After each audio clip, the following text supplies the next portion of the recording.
Hello ધોરણ 12 ના CG અને એક્સના વિદ્યાર્થી મિત્રો, ગઈકાલે આપણે ત્વરિત પ્રક્રિયા વેગ અને સરેરાશ પ્રક્રિયા વેગ એના આધારે દાખલાની પણ ગણતરી કરેલી. હવે આપણે આગળ જોઈએ છીએ પ્રક્રિયા વેગને અસર કરતા પરિબળો. પ્રક્રિયા વેગ છે એ પ્રાયોગિક परिस्थिति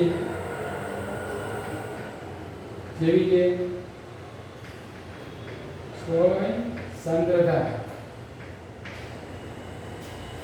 છે, તાપમાન અને ઉદ્દીપક. તો સાંદ્રતાની અંદર વાયુ હોય તો એ વાયુ માટે સાંદ્રતા આપણે દર્શાવીશું દબાણમાં. એટલે કે પ્રક્રિયા વેગને અસર કરતા પરિબળો એ કહેવાનો મતલબ પ્રક્રિયા વેગ પ્રાયોગિક પરિસ્થિતિ જેવી કે પ્રક્રિયકની સાંદ્રતા પણ પ્રક્રિયકની, વાયુ માટે એની સાંદ્રતા આપણે દબાણમાં દર્શાવીશું. બીજું પરિબળ છે તાપમાન અને ઉદ્દીપક. યોગ્ય ઉદ્દીપકનો ઉપયોગ કરીશું તો પ્રક્રિયા વેગ વધે. તો આ બધા પરિબળો પ્રક્રિયા વેગને અસર કરતા પરિબળો છે.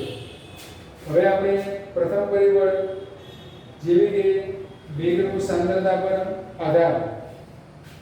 તો પ્રક્રિયા વેગ એક અથવા તો વધારે પ્રક્રિયકોની સાંદ્રતા અથવા તો એક અથવા વધારે નિપજોની સાંદ્રતા પર આધાર રાખે છે. તો પ્રક્રિયા વેગને પ્રક્રિયકની સાંદ્રતાના આધારે દર્શાવતા સમીકરણને વેગ નિયમ અથવા તો એને મતલબ આપણે શું કહીશું વેગ નિયમ અથવા તો વેગ અભિવ્યક્તિ કહેવામાં આવે છે. પ્રક્રિયા વેગની સાંદ્રતા પર આધાર એટલે કે પ્રક્રિયા વેગ એક અથવા વધારે પ્રક્રિયકોની સાંદ્રતા પર આધાર રાખે છે. તો પ્રક્રિયા વેગને પ્રક્રિયકોની સાંદ્રતાના પર્યાયમાં રજૂ કરતા સમીકરણને આપણે કહીશું વેગ નિયમ અથવા તો વેગ વેગ અભિવ્યક્તિ. વેગ નિયમ અથવા તો વેગ સમીકરણ પણ કહેવાય અથવા તો એના વેગ અભિવ્યક્તિ તરીકે આપણે રજૂ કરીશું.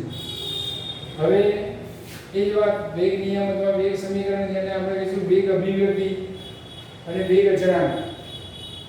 જેમ કે આપેલી રાસાયણિક પ્રક્રિયામાં પ્રક્રિયકની સાંદ્રતા વધારવામાં આવે તો વેગ વધે, પ્રક્રિયાનો વેગ વધે. જ્યારે પ્રક્રિયાની સાંદ્રતા ઘટાડવામાં આવે તો પ્રક્રિયા વેગ ઘટે. એટલે કે પ્રક્રિયા વેગ પ્રક્રિયકોની સાંદ્રતાના પર્યાયમાં દર્શાવી શકાય. અને એનો મતલબ આપણે વેગ અભિવ્યક્તિ એટલે કે વેગ સમીકરણ દર્શાવીએ તો એના માટે આપણે સામાન્ય પ્રક્રિયા લઈશું.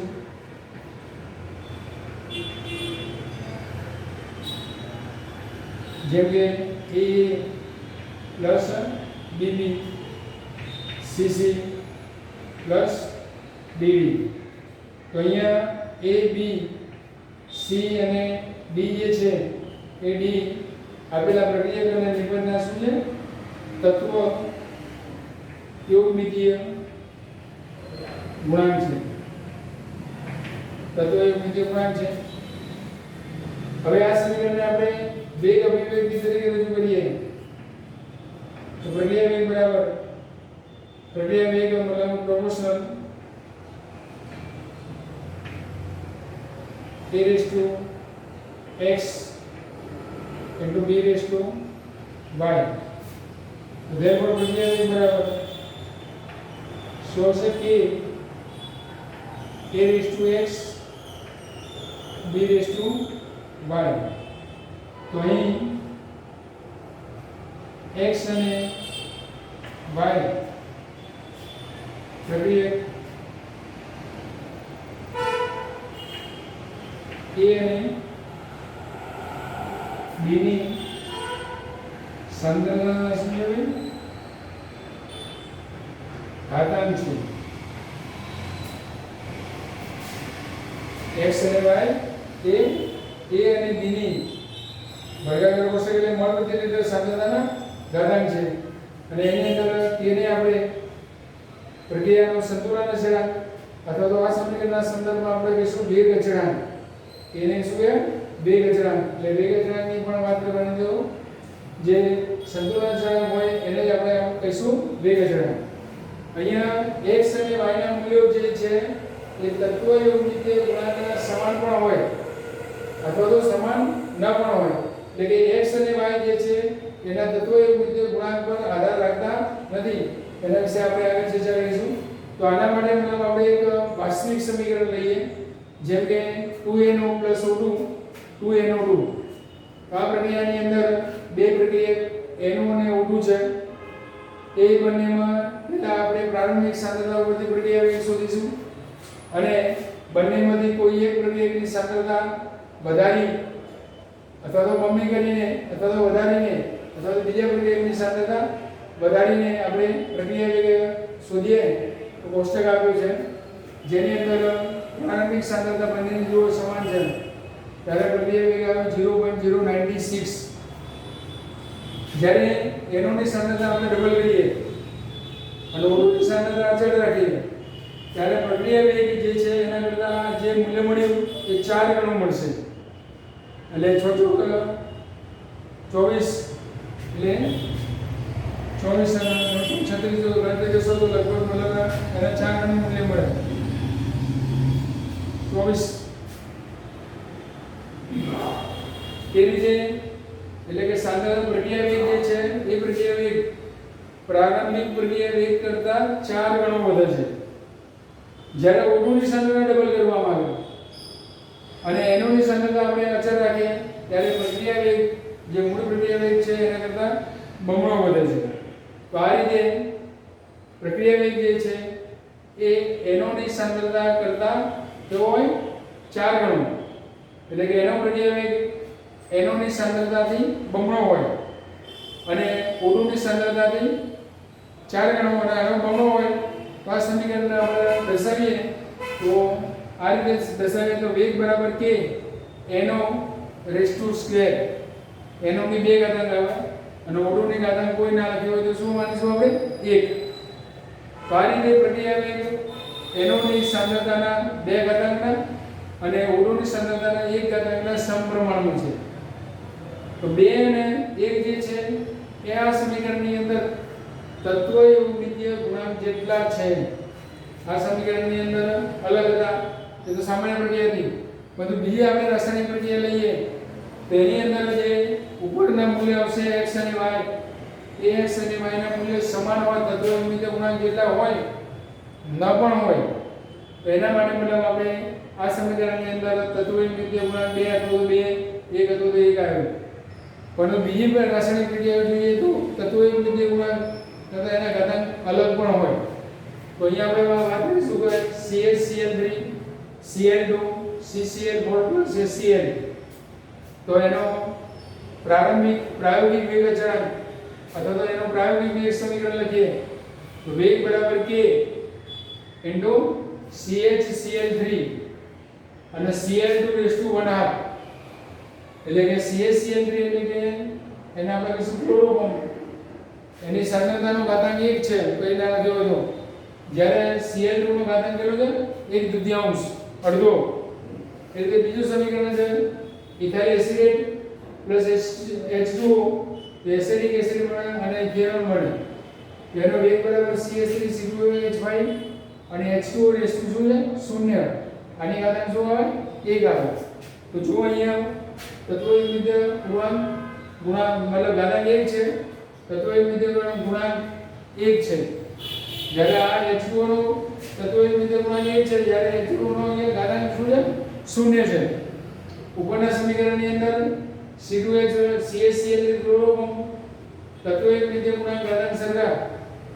Cl2 નો તત્વયુગ્મિતીય ગુણાંક 1 છે જ્યારે અહીંયા ઘાતાંક એનો શું છે Cl2 નો 1/2. એટલે ખાસ ધ્યાન રાખવાનું કે એના ઘાતાંકના મૂલ્યો સમાન હોય તત્વયુગ્મિતીય ગુણાંક જેટલા હોય અથવા તો ન પણ હોય એને અલગ પ્રાયોગિક પદ્ધતિથી શોધી શકાય. હવે આ મૂળ સમીકરણ છે એને મતલબ આપણે વિકલન વેગ સમીકરણ તરીકે લખીએ તો શું થશે -dr upon dt બરાબર k વેગના બદલે dr upon dt બરાબર k a raised to x b raised to શું થશે y એ રીતે આ વિકલન વેગ સમીકરણ થયું વિકલન વેગ સમીકરણ આ વેગ અભિવ્યક્તિ કહેવાય અથવા તો પ્રક્રિયા વેગ સમીકરણ કહેવાય તો આ રીતે મતલબ આપણે શું વાત કરી મોજેજા વેગ અભિવ્યક્તિ એના વેગ અચળાંક કહેવાય હવે મૂળ મતલબ આપણે પ્રક્રિયા લખીએ એના માટે મતલબ આપણે નવો પોઈન્ટ જોઈશું પ્રક્રિયા ક્રમ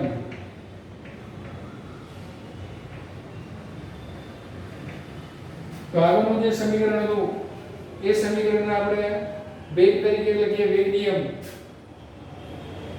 એ ઉપરના સમીકરણ માટે -dr upon dt બરાબર k a raised to x b raised to y તો અહીં x અને y અનુક્રમે a અને b ની સાંદ્રતાના સંદર્ભમાં શું કહેવાય પ્રક્રિયા ક્રમ છે પ્રક્રિયા ક્રમ x અને y કે છે એ પ્રક્રિયક a અને b ની સાંદ્રતાના સંદર્ભમાં ઘાતાંક છે એ ઘાતાંકોને આપણે કહીશું પ્રક્રિયા ક્રમ જેની ચર્ચા આપણે કરીશું કે એનું મૂલ્ય તત્વ વિદ્યમાન જેટલું હોય તો ન પણ હોય તો અહીં આપેલ પ્રક્રિયકોની સાંદ્રતા ઘાતાંકના સરવાળાને શું કહેવાય પ્રક્રિયા ક્રમ કહે છે તો અહીંયા પ્રક્રિયા ક્રમનું મૂલ્ય શું હોઈ શકે ભાઈ 0 1 2 3 એમ અનંત સુધી અથવા તો અપૂર્ણાંક પણ હોઈ શકે